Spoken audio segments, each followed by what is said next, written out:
Buenas noches, América. En el año 2010, el Tribunal Supremo de Estados Unidos hizo pública la sentencia del caso conocido como Citizens United. En ella, los magistrados de la Corte Constitucional decidieron, básicamente, eliminar los límites a la financiación de campañas por parte de empresas privadas o ciudadanos. Limitarlos, según la versión de la mayoría conservadora, violaría la libertad de expresión. Esa y otras sentencias posteriores facilitaron la inyección de dinero corporativo en las campañas de los candidatos, que pueden hoy recibir financiación de los llamados Super PAC, grupos que no están obligados a revelar el origen de los fondos. En los últimos tiempos en Estados Unidos, el coste de la última campaña electoral siempre ha sido más cara que la anterior, lo que genera presión sobre los aspirantes que necesitan millones de dólares para ser competitivos, al margen de si sus ideas o propuestas son iguales o mejores que las de sus contrincantes.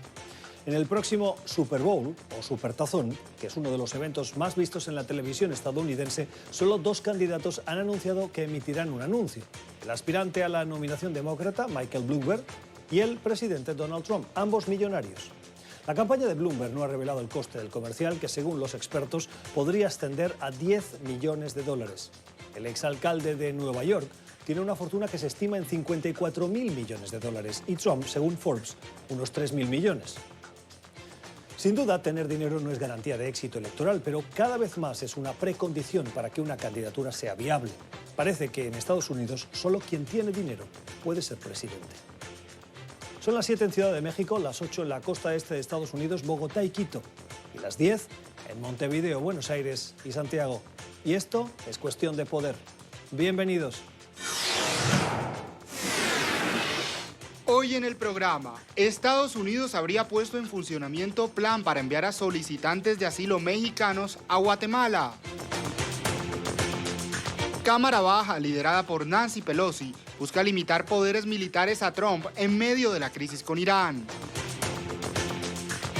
¿Cómo puede la comunidad internacional hacer frente a la estructura criminal que se denuncia es encabezada por el régimen de Nicolás Maduro en Venezuela? Victory is winning for our country. Hoy comienza un cambio de régimen político. Desde nuestros estudios en Washington, la opinión, el análisis y las voces que nos ayudan a comprender nuestro mundo. Es cuestión de querer, es cuestión de poder. Comenzamos y lo hacemos con algunas noticias de la actualidad que nos han llamado la atención, a las que les queremos poner notas al pie o la voz de los expertos. Saben ustedes que la presidencia de Donald Trump no deja a nadie indiferente y que la percepción que tienen en Estados Unidos es más igualitaria en lo divisivo. La sociedad está dividida en dos grandes mitades, si se puede decir así, pero en el resto del mundo la percepción es otra, es mucho más crítica con el mandatario estadounidense.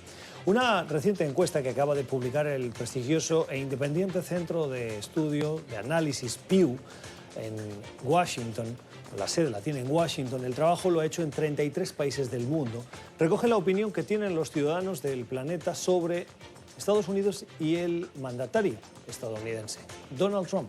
Y es interesante ver cómo, por ejemplo, en los grandes temas de política internacional hay un consenso crítico, pero varía. Fíjense, cuando les preguntan a los estadounidenses sobre la imposición de aranceles, la decisión de retirar a Estados Unidos del Acuerdo Climático de París, la construcción de un muro que separe a Estados Unidos de México, la decisión de tener a menos inmigrantes en Estados Unidos, un país de migrantes, por cierto, o la decisión de retirar a Estados Unidos del acuerdo con Irán, claramente la mayor percepción de los ciudadanos del mundo es que desaprueban esas decisiones y muy pocos las aprueban. Ahí tienen los porcentajes. Solo en uno el nivel de aprobación es superior al de desaprobación, y es en el de la apuesta de Donald Trump de abrir negociaciones con Corea del Norte para avanzar en el programa de desnuclearización. Claro, esto nos lleva a la percepción global. Una cosa es el presidente y la otra es Estados Unidos.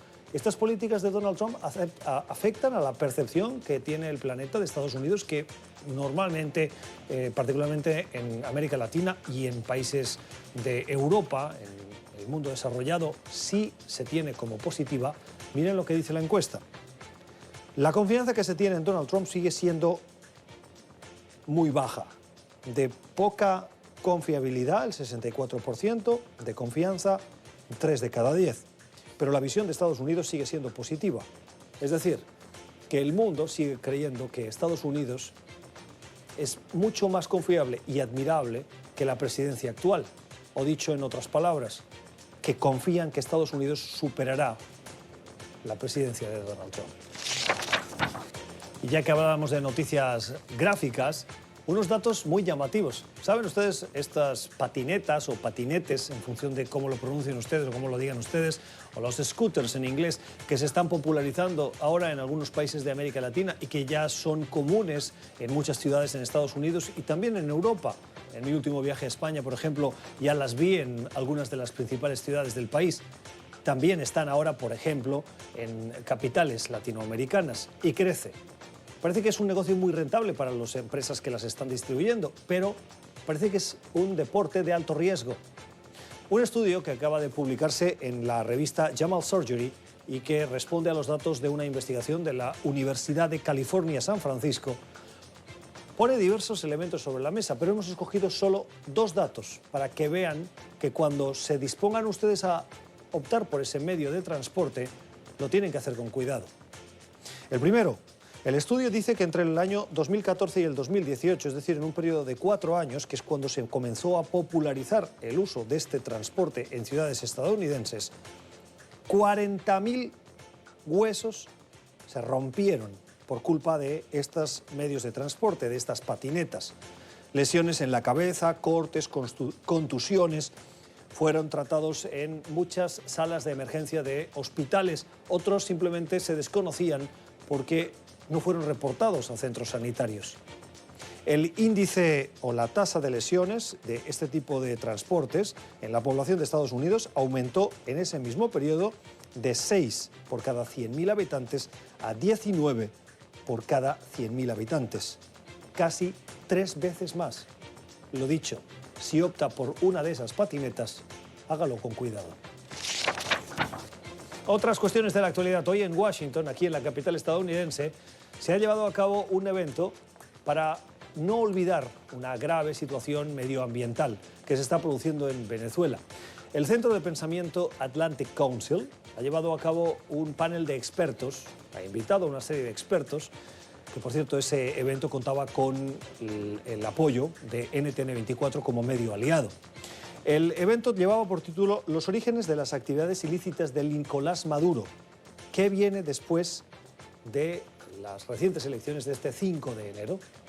En el evento participaban voces como la de quien es considerado embajador de Juan Guaidó, del gobierno de Juan Guaidó aquí en Washington, Carlos Vecchio, o de analistas como Américo de Gracia, el representante de Guaidó, comisionado frente a las Naciones Unidas, Miguel Pizarro, además de representantes demócratas y republicanos en el Congreso de los Estados Unidos. Hablaban de la situación económica, de la corrupción, de la inflación y también de la minería ilegal en zonas remotas, particularmente de la Amazonía, que están haciendo que se destroce literalmente ese hábitat, esa zona medioambiental que tendría que estar protegida. ¿Por qué? Porque llegan grupos ilícitos a intentar extraer el oro, que pertenece a todos los venezolanos, del cual se aprovechan solo unos cuantos. Eso genera corrupción, violencia, asesinatos. Una de las personas que ha participado en este evento es Miguel Pizarro. Es diputado venezolano en el exilio y es el comisionado presidencial para las Naciones Unidas de Juan Guaidó. Y lo saludamos a esta hora. Señor Pizarro, gracias por estar con nosotros. Muy buenas noches, bienvenido a Cuestión de Poder. Quiero preguntarle por esa situación particular de minería ilegal en Venezuela. ¿Qué puede hacer la comunidad internacional para hacer frente a esa situación y sus consecuencias? Bueno, Gustavo, muchas gracias por el espacio. Yo creo que sin duda alguna entender el fenómeno de lo que está ocurriendo en Venezuela alrededor del arco minero, entender que no se trata de una explotación tradicional de un país de sus recursos naturales, sino al contrario, se trata de la destrucción de la selva amazónica, se trata del desplazamiento de las etnias indígenas, se trata del envenenamiento con mercurio del agua, se trata de construir una actividad económica para financiar grupos irregulares, grupos terroristas, se trata de toda una actividad que también se utiliza para comprar lealtades del régimen de Nicolás Maduro y de su cúpula. Nosotros hemos venido haciendo un esfuerzo de visibilización, de denuncia, pero sobre todo de que se entienda a ciencia cierta y se caracterice bien qué es lo que está pasando en Venezuela. El problema de Venezuela no es de un régimen político, es un régimen dictatorial que utilizando todas las herramientas del Estado y del paraestado ha venido utilizando los recursos naturales y las Fuerzas Armadas para enquistarse en el poder. Usted representa al gobierno de Guaidó en las Naciones Unidas, frente a las Naciones Unidas. ¿Qué rol puede jugar este organismo internacional? Lo digo más teniendo en cuenta, por ejemplo, que hoy Venezuela forma parte de un organismo o una comisión tan importante como la de derechos humanos de ese organismo internacional. Y no es precisamente el gobierno de Guaidó quien está sentado en esa silla, sino el representante de Nicolás Maduro. ¿Qué puede hacer la ONU para la situación con Venezuela? Mira, sin duda alguna, creo que el sistema multilateral, Gustavo, puede hacer mucho más de lo que está haciendo. Lo que hemos logrado avanzar en el Consejo de Derechos Humanos, en la misión de determinación de hechos, que tiene ahora la obligación durante este año 2020 de hacer una exhaustiva y profunda investigación sobre asesinatos extrajudiciales, masacres, sobre todo lo que viene ocurriendo en el arco minero, las acciones de la FAE, las acciones del régimen de Nicolás Maduro y las detenciones arbitrarias, es un paso en dirección correcta. Lo que hemos visto desde el ACNUR, la categorización como refugiado del migrante venezolano, pero también la protección sobre el desplazamiento interno, ese desplazamiento de etnias indígenas, de madres, de mujeres embarazadas a buscar las pocas burbujas de servicios que ocurren, creo que es otro paso en la dirección correcta. Pero sin duda alguna falta más. Falta construir piso común entre todos nuestros aliados y quienes hoy en día no reconocen a la Asamblea Nacional y al gobierno interino de Juan Guaidó para hacer la presión necesaria que permita construir una transición en Venezuela. El mundo multilateral enfrenta en Venezuela un gran reto, demostrar su utilidad y su vigencia para ayudar a destrabar conflictos políticos y sociales que pueden derivar en consecuencias mucho más trágicas y graves que la que ya hoy en día vemos. Y hay que verle la cara a decir que puede ser más grave que 5 millones de refugiados, que 8 millones de personas necesitando ayuda humanitaria y que cientos de personas tras las cárceles por razones políticas. Señor Pizarro, ya que le tengo esta noche con nosotros, quiero preguntarle por una cuestión también de la actualidad informativa. Se acaba de llevar a cabo la primera reunión bajo presidencia de México de la CELAC. La CELAC es la Comisión de Estados Latinoamericanos y Caribeños. Y México, que tiene esa presidencia pro tempore, ha decidido dejar fuera las crisis de Venezuela y de Bolivia. ¿Qué opinión le merece? Yo creo que ahí nos enfrentábamos a un reto. En México hoy está el ministro del régimen usurpador de Nicolás Maduro intentando representar internacionalmente a nuestro país. Ellos no representan a Venezuela, representan solo la cúpula en el poder. Y yo creo que el gran reto es que países que han tenido posturas tal vez más intermedias. Ahí hay un buen ejemplo con México y con Argentina a raíz de lo que ocurrió en la Asamblea Nacional el domingo.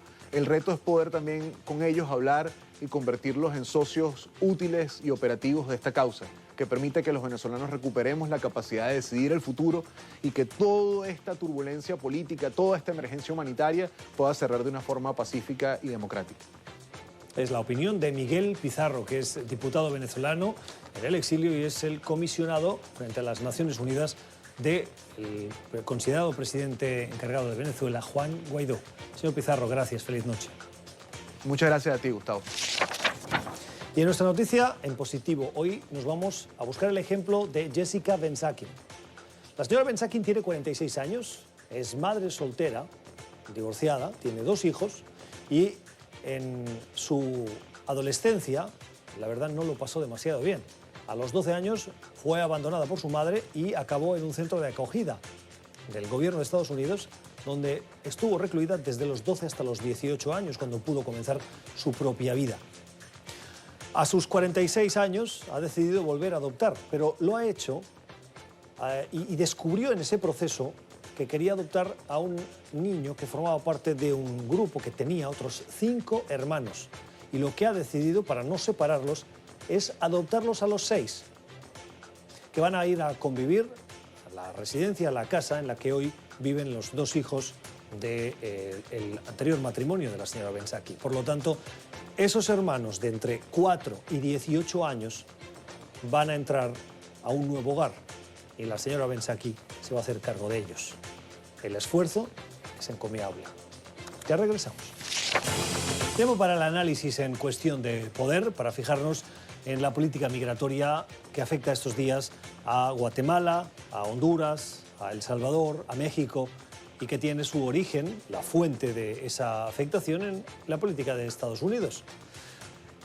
La administración Trump firmó un acuerdo hace unas semanas, unos meses, con la administración de quien es hasta ahora, lo va a dejar de ser pronto, el presidente de Guatemala, Jimmy Morales.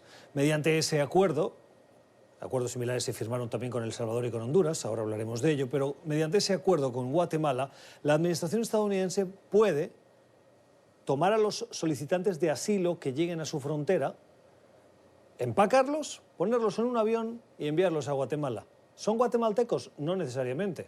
Pueden ser mexicanos o pueden ser de Haití o de cualquier país que lleguen por la frontera y que Estados Unidos, por el hecho de ser solicitantes de asilo, gracias a ese acuerdo, los envía. Es lo que, si no estoy mal, se conoce como acuerdo de tercer país seguro. Es decir, enviarlos para que se esperen en su proceso fuera de las fronteras estadounidenses. Vamos a entrar en los detalles de esto porque ha generado polémica en los últimos días. Primero, porque en Guatemala no hay claridad o unidad nacional en torno a esa decisión. Segundo, porque no está claro que estén capacitados para recibir a esos solicitantes de asilo, no tienen la infraestructura para garantizarles lo que las convenciones internacionales dicen, seguridad, acceso a la infraestructura básica, etc. Tercero, porque México ha protestado. Un comunicado ha dicho que no están de acuerdo que sus nacionales sean enviados a otro país y así un largo etcétera. Y este es un año electoral y, por lo tanto, la afectación, porque la respuesta de Estados Unidos no será la que podría esperarse de un gobierno frente a las críticas de otros, sino que es el estilo Trump. María Peña es periodista, es nicaragüense, lleva muchos años en Washington haciendo política migratoria y hoy trabaja en Telemundo Digital. María, ¿cómo estás? Muy buenas noches. Muy buenas noches. Mucho frío, además. Sí, mucho frío. Hoy es uno de los días más fríos que ha hecho en este invierno en Washington. Bueno, frío también el que sienten muchos al conocer detalles de estas políticas y estas decisiones migratorias. Quiero empezar precisamente por la posibilidad que ahora Estados Unidos tiene de enviar esos solicitantes de asilo a Guatemala. ¿El acuerdo lo permite? ¿O es que Estados Unidos está presionando a Guatemala para que los acoja y lavarse las manos? Es que ahí, para comenzar, primero, gracias por la invitación. Para comenzar, ahí empiezan ya las discrepancias en torno a qué significa este acuerdo que firmaron. Este acuerdo lo firmaron en julio y recién se implementó en noviembre. La administración de Jimmy Morales, incluso ayer el presidente Morales dijo muy en claro que ese acuerdo, según lo entendió él a la hora de firmarlo, ese acuerdo solo aplicaba a hondureños y salvadoreños. Hay algo muy turbio ahí de cómo fue que de repente en noviembre, ya con la implementación, el Departamento de Seguridad Nacional de Estados Unidos lo amplió para incluir a mexicanos. ¿Que son la mayoría de los solicitantes de asilo o no necesariamente? No, al contrario. O sea, ahora sí que ha habido un aumento en los cruces ilegales de mexicanos, pero hasta hace muy poco, y que sigue la tendencia, de hecho, la mayoría de los que llegan a la frontera sur de Estados Unidos a pedir asilo son centroamericanos, particularmente del Triángulo del Norte, Guatemala, El Salvador y Honduras. ¿Qué ha pasado? Que tenemos una estrategia de la administración Trump para restringir enormemente la capacidad de los migrantes de solicitar asilo en Estados Unidos. ¿Y cómo lo ha hecho? Es una estrategia que la ha hecho a tres bandas. Primero, el programa Quédate en México, que obliga a los centroamericanos a esperar en México la resolución de sus casos. Segundo, tenemos las restricciones que implementó el año pasado para que ninguna persona que ha pasado por un tercer país pueda solicitar asilo en la frontera sur. Y la tercera pata de esta estrategia, el tercer pilar, son estos acuerdos migratorios, acuerdos de cooperación migratoria, porque no les quieren llamar acuerdos de tercer país seguro, porque obviamente no lo son. Les llaman acuerdos de cooperación en los que El Salvador, Honduras y Guatemala se han comprometido con la administración a aceptar en su territorio a solicitantes de asilo. Pero cuando dices que no lo son es porque no lo son en el papel, pero de facto la consecuencia sí acaba siendo casi un tercer país seguro. Claro, pero la retórica es importante porque Estados Unidos vio muchas críticas de la comunidad internacional de que cómo era posible que declare países seguros a estos países de donde la gente está huyendo de la violencia, de la extrema pobreza, pero sobre todo de la violencia de las pandillas, los carteles de la droga, etc. Entonces, conscientes de esas críticas, le cambiaron, o sea, matizaron y ahora les llaman acuerdos de cooperación migratoria.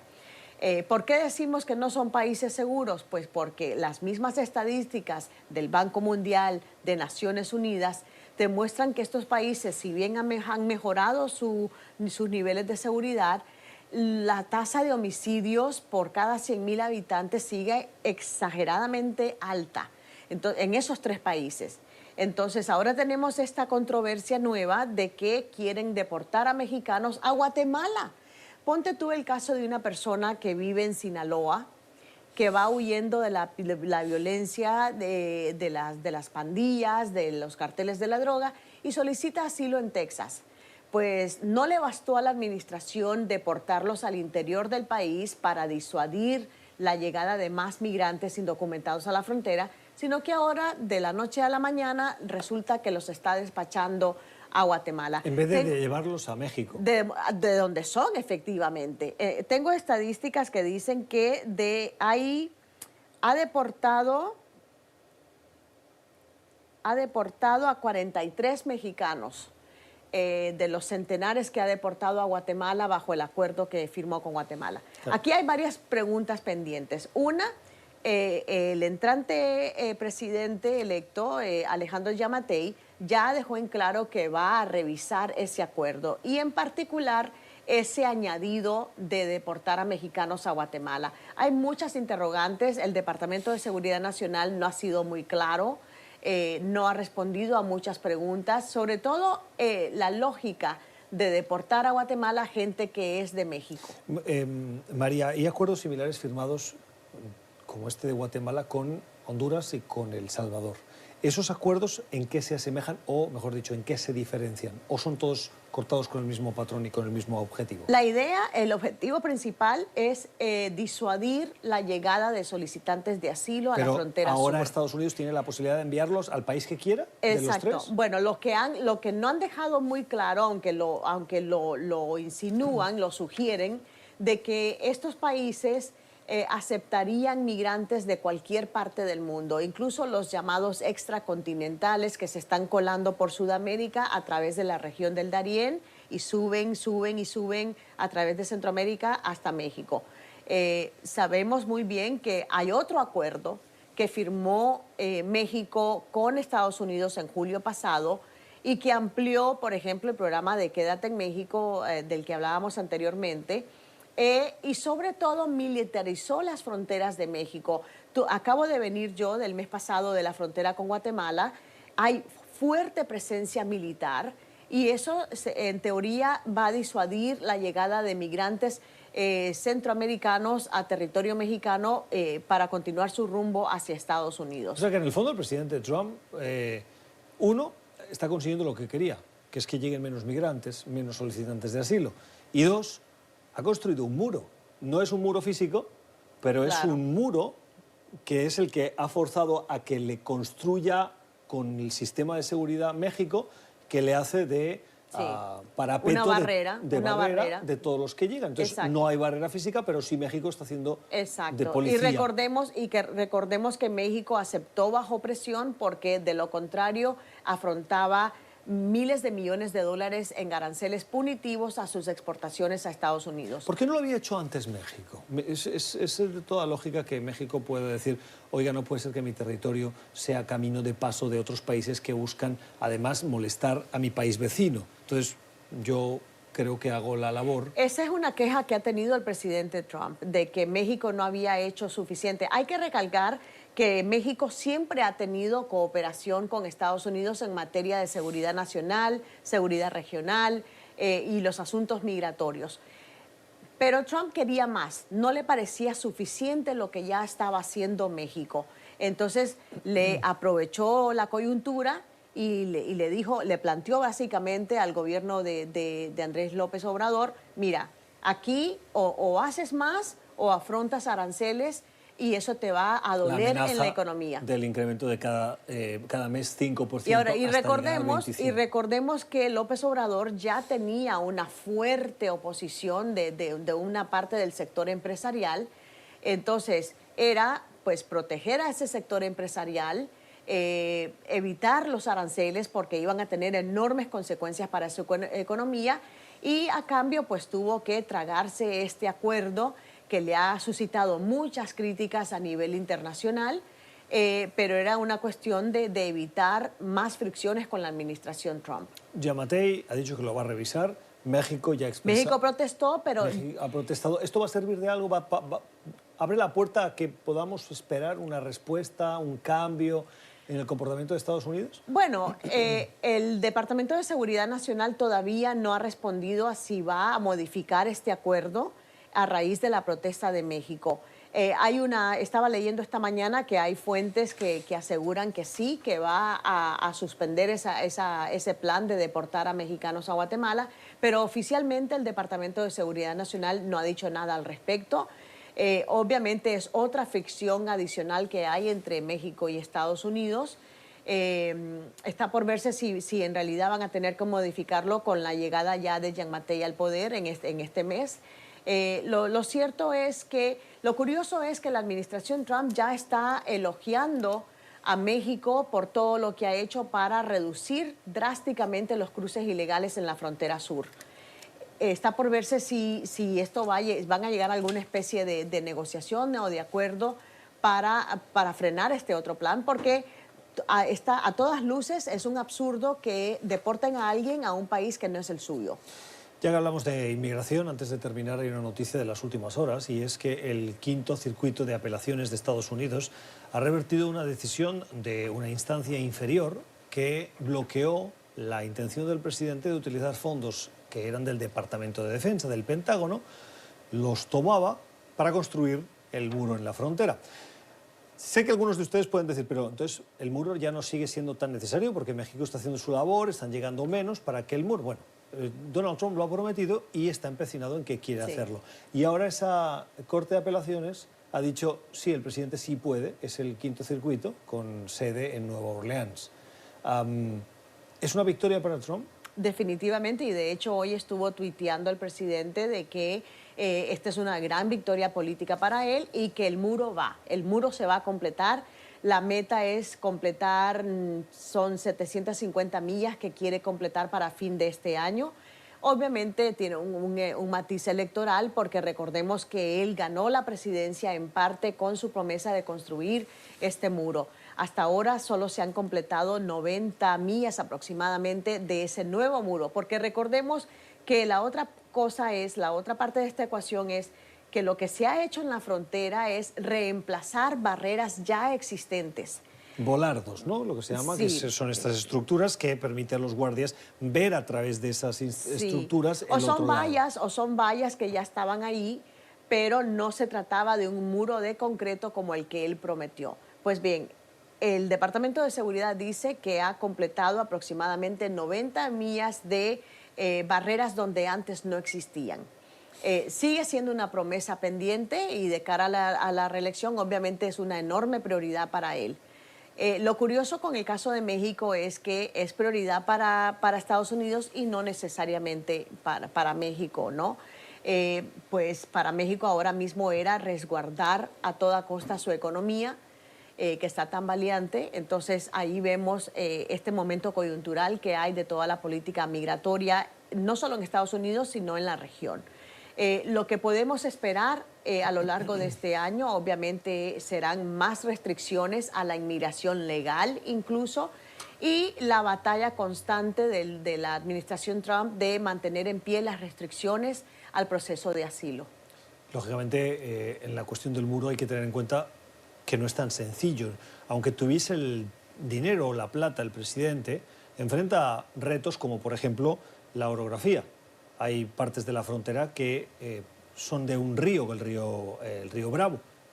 ¿Dónde se construye ese muro? No se puede construir al lado de la llera del río, porque, entre otras cosas, el agua podría derribarlo. Si lo hace en el interior, la frontera de facto... Bueno, hace un enorme daño al ecosistema. La dejaría, entre otras cosas. Y hay muchas tierras que son privadas. Y hay varias demandas precisamente por eso, por los terrenos privados. Efectivamente. Entonces, no es tan sencillo como simplemente tener los fondos ni que los demócratas no quieran. Es que hay otras cuestiones que hay que considerar también. María, no tenemos más tiempo, pero gracias por haber estado esta noche con nosotros. Gracias a ti. María Peña, periodista, trabaja en Telemundo Digital. Esto es Cuestión de Poder. Si quiere volver a escuchar esta entrevista, hágalo en nuestro podcast, en Cuestión de Poder NTN 24. Ya regresamos. Tiempo para el debate en Cuestión de Poder, para escuchar las opiniones de demócratas, republicanos, liberales, conservadores. Hoy, con los puntos de vista de quienes ya nos acompañan en este estudio. Con Yale Núñez, es la directora de medios hispanos del Comité Nacional Republicano. Señora Núñez, buenas noches, gracias por estar con nosotros. Siempre un placer, feliz 2020. Feliz 2020. Y con Joanna Kelly. Joanna es abogada, es experta en inmigración, es analista político. Joanna, ¿cómo estás? Muy bien, gracias. Siempre noches. contenta de estar acá. Debate hoy en la Cámara de Representantes por iniciativa de Nancy Pelosi con el objetivo de impulsar esa resolución que pretende limitarle los poderes al presidente Donald Trump para evitar un conflicto bélico. Esa resolución tiene muy pocos visos de avanzar porque en el Senado no tienen los votos y además tampoco es una ley que obligaría al presidente, pero tiene la fuerza de la institucionalidad, es decir, el legislativo que dice que el presidente tiene que seguir una serie de pautas, de comportamientos para evitar que Estados Unidos entre en conflictos bélicos. En el fondo tiene una cierta inspiración constitucional, pero dadas las circunstancias, Pelosi cree que es necesario. ¿Qué opinas? Yo opino que la grandeza de esta nación está basada en nuestra Constitución, en la separación de poderes, en que cada rama tenga el poder necesario para actuar cuando se debe de actuar. La rama ejecutiva, o sea, la rama del presidente, tiene que tener los poderes necesarios para poder responder en cuestiones de conflictos bélicos, como tú mencionas, en cuanto a lo que ha pasado, por ejemplo, con Irán. Estamos viendo que este país ni siquiera tiene el control de lo que está haciendo. Acaban de confirmar por parte del Pentágono que hubo el derribo de este avión que cargaba pasajeros que no tienen absolutamente nada que ver, ese avión que iba hacia Ucrania. Lamentablemente, aparentemente fue un error por parte de Irán el derribo de este avión. Si estamos enfrentándonos a un país como este, ¿cómo es posible que los demócratas no puedan poner por un instante al menos sus conflictos y sus pareceres políticos y sus opiniones partidistas para estar del lado correcto, del lado de la patria, de los Estados Unidos? Bueno, si hablamos de la Constitución, la Constitución establece es que este poder de declarar la guerra la tiene el Poder Legislativo. Es decir, el Congreso. Es decir, el Congreso. Lo que pasa es que obviamente después del 9/11 del 2001 se generó esta nueva regulación donde se le daba al Ejecutivo, al presidente, la autorización para actuar en casos de terrorismo. Entonces, obviamente, esto se ha venido utilizando para atacar diferentes actores armados y diferentes líderes terroristas. El problema que tenemos acá, yo creo que es la preocupación del Partido Demócrata, inclusive de algunos republicanos que salieron ayer en los medios de comunicación a hablar después de la reunión con el grupo de los 8 y con los líderes del Congreso, es que no existía, parece ser que no existía o no existe pruebas suficientes para demostrar que había un ataque inminente, una amenaza inminente al interés de Estados Unidos para abatir a un miembro del gobierno de un Estado. Porque si bien es cierto, obviamente tenía nexos con las milicias de Irán y con grupos terroristas y atacó y en sus manos hay mucha sangre americana, también es cierto que desde el punto de vista diplomático y de políticas exteriores estamos hablando de un miembro de un gobierno. Claro, Estado. Aquí es importante tener en cuenta lo siguiente, y es que toda nación, de acuerdo a la Carta de las Naciones Unidas, su artículo 51, tiene el derecho a defenderse, siempre y cuando exista una amenaza real, creíble, de una posible acción en su contra. En este caso, el gobierno estadounidense actuó en defensa propia, como lo ha dicho hoy al Consejo de Seguridad, pero no ha presentado los argumentos y cuando se les preguntan, dicen es cuestiones de seguridad nacional. Bueno, pero es que ya había la muerte de un contractor que le dicen estadounidense, ya fue un ataque de riposta, por decirlo de alguna manera. Pero una cosa es la respuesta y la otra la defensa personal. Estamos hablando de la muerte de una persona que no valía un centavo, porque Soleimani era un terrorista, una persona que había cometido actos terroristas, una persona la cual estuvo involucrada en el ataque a nuestra embajada en Irak. Y se sabía perfectamente por fuentes oficiales, esto ya confirmado, que estaba planeando otros ataques contra estadounidenses. ¿Pero es Estados Unidos quien tiene que juzgar o tiene que ser el sistema judicial que lo juzgue? ¿Pero qué sistema judicial? Si en Irán obviamente el sistema judicial no funciona. Pero entonces la comunidad internacional. Entramos en la ley del oeste, ¿no? Exactamente. No entramos en la ley del oeste por una simple razón. Nosotros teníamos las pruebas necesarias para poder efectuar este ataque. Pero no lo han presentado. ¿Qué más prueba que las acciones anteriores de Soleimani? Se ha sacado del juego a una pieza crucial del terrorismo. Pero es que el tema, Yali, y yo creo que en este momento lo importante y lo crucial era poder determinar si realmente habían razones en este momento para abatir al general. ¿Por qué? Porque lo que dice exactamente la regulación es que tiene que demostrarse, como lo decían el artículo, como mencionaba el artículo 51, es que tiene que demostrarse y tiene que haber pruebas suficientes, de un ataque inminente, o sea, ¿qué va a suceder? Sí es cierto que hubo actos anteriores terroristas, pero lo han habido por muchísimos años atrás, y dos presidentes, tanto Obama como la administración de Bush, se habían negado tomar esta decisión de abatirlo, de asesinarlo. Y sí, es cierto que fue un asesino, es cierto que tenía vínculos de terroristas, es cierto que mató muchos americanos, pero si vamos a actuar como ellos, entonces, ¿cuál es la diferencia entre los buenos y los malos? Joana, si no le damos ningún valor. Ahora me está sonando como Nancy Pelosi esta mañana, y no me parece correcto. Pero es que tenemos que tener ¿sabes nuestro cuántas pruebas hubo que presentar antes de abatir a Osama Bin Laden? ¿Cuántas pruebas presentó Obama? Porque son terroristas, son personas que deben ser ajusticiadas de la manera correcta. Murió como vivió, como un terrorista. Pero él no era miembro de ningún gobierno, él no era miembro de un Estado. Era un general y una de las figuras claves en el régimen de Irán. No estoy hablando de por lo menos el ataque que hizo Obama. Es una persona totalmente terrorista, pero esta no era una persona totalmente terrorista. Pero la diferencia es que el uno vivía en la clandestinidad, mientras que el otro era miembro del gobierno. Y que nos guste o no. Entonces hagámoslo. Entonces si aceptamos eso, estaríamos aceptando que mañana podemos abatir a Maduro. El problema aquí es el siguiente. Pero es lo mismo, ¿Sabe usted que alguna parte de la audiencia puede decirle sí, claro? Pero entonces no habría pero no solamente eso. No vamos a ser mejores que Maduro ni que otros terroristas. Yo puedo compartir su punto de vista. Esto es un debate entre ustedes, pero es cierto, lo que yo quiero decir es básicamente que en estos momentos tan importantes y tan claves de la historia, los demócratas están tomando el lado errado. Es el momento de tratar a estos tipos de regímenes como se merecen, como lo que son. Un régimen que mata a su propia gente, que oprime a su propio pueblo, no merece que sus líderes mueran de una manera dignificada.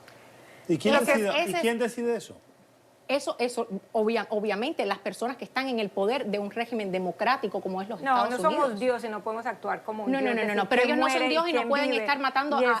Ellos no pueden lanzar misiles contra nuestras tropas. Podemos ajusticiar de esa manera. ¿Sabes en quién yo pensé? En el preciso momento que me entró la alerta en mi teléfono sobre los misiles que estaban cayendo sobre bases estadounidenses en Irak. Pensé en todas esas madres y en todos esos padres de esos muchachos tan jóvenes que están en esas bases militares. Esas son las personas que Soleimani estaba matando. Y yo te entiendo porque yo soy esposa de un militar y hermana de un militar, y que en cualquier momento pueden ser llamados a la guerra. Así que créeme que entiendo y esa angustia, ese dolor. Mi esposo ha estado 2 veces en la guerra y no vale la pena. Y mientras nuestro deber como partido, como una sociedad democrática y estable y civil y humanitaria, es que evitemos ir a la guerra lo que más podamos. Y luego finalmente algo que es importante es ¿por qué ahora esta decisión?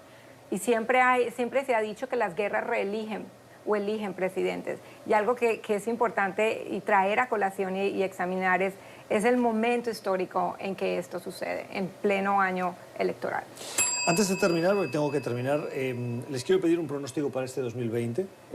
No tanto electoral, porque me imagino que Yali defenderá y asegurará que el presidente Donald Trump va a ser reelegido y que Joanna va a decir todo lo contrario, que va a ser un demócrata quien va a ganar. Entonces, más allá de eso, les pediría una apuesta por qué tenemos que esperar de Estados Unidos este 2020. Bueno, primero que nada, que el mercado se mantenga como está, que la economía continúe de la manera como ha estado, en ascenso completo, y que significativamente el mercado no se ha visto fuertemente afligido o afectado durante esto que ha pasado con Irán. Entonces esperemos que nuestra economía continúe creciendo, porque en el progreso de nuestra economía está nuestro progreso como nación. Pronóstico. He estado pensando bastante en la importancia de los milenios en estas elecciones, ¿no? Durante las elecciones de Obama hablamos mucho del voto minoritario, del voto latino. Lo mismo pasó en las elecciones de Donald Trump en el primer término. 2020, los milenios. Yo creo que nos van a dar mucho de qué hablar en estas elecciones. ¿Van a votar de manera masiva? No todos pueden votar, los millennials. Y de una manera, y van a estar activos de una manera muy estratégica en estas elecciones. Bueno, aquí queda el debate, el tiempo de la opinión de las voces que hoy nos han acompañado, Yali Núñez y Joanna Kelly.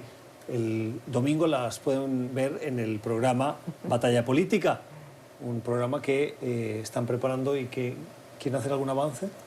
No, lo vamos a dejar de sorpresa y ahí los esperamos. Muy interesante, vamos a estar debatiendo temas de interés y bueno, espero que nos acompañen todos los domingos. Los domingos a las 11 aquí en NTN 24. Joanna y Yali, gracias por haber estado con nosotros. Claro que sí, siempre un placer. Vamos a la pausa, ya regresamos. Nosotros nos vamos a las redes sociales a buscar dos mensajes antes de terminar. Dos mensajes. El primero, la opinión de Andrés Oppenheimer. ¿Saben lo que sucedió este 5 de enero en Venezuela? Ese pulso entre el chavismo y la facción, la oposición, que lidera el considerado presidente encargado Juan Guaidó, en un intento del chavismo para acabar con la presidencia de Guaidó y nombrar a un presidente al frente de la Asamblea Nacional. Oppenheimer opina. El venezolano Juan Guaidó ganó una batalla importante al superar el torpe intento de la dictadura de Maduro de hacerse cargo de la Asamblea Nacional liderada por la oposición. Pero para mantener su impulso, Guaidó tendrá que ir a la ofensiva. La invitación de Oppenheimer para ir a la ofensiva. Y un segundo mensaje, una lista, la de la OCDE sobre los países más educados ese 2019. Miren cuántos hay de América Latina. Países más educados 2019. Canadá, Japón, Israel, Corea del Sur, Reino Unido, Estados Unidos, Australia, Finlandia, Noruega, Luxemburgo. Ni un solo país latinoamericano. Mucho trabajo por hacer.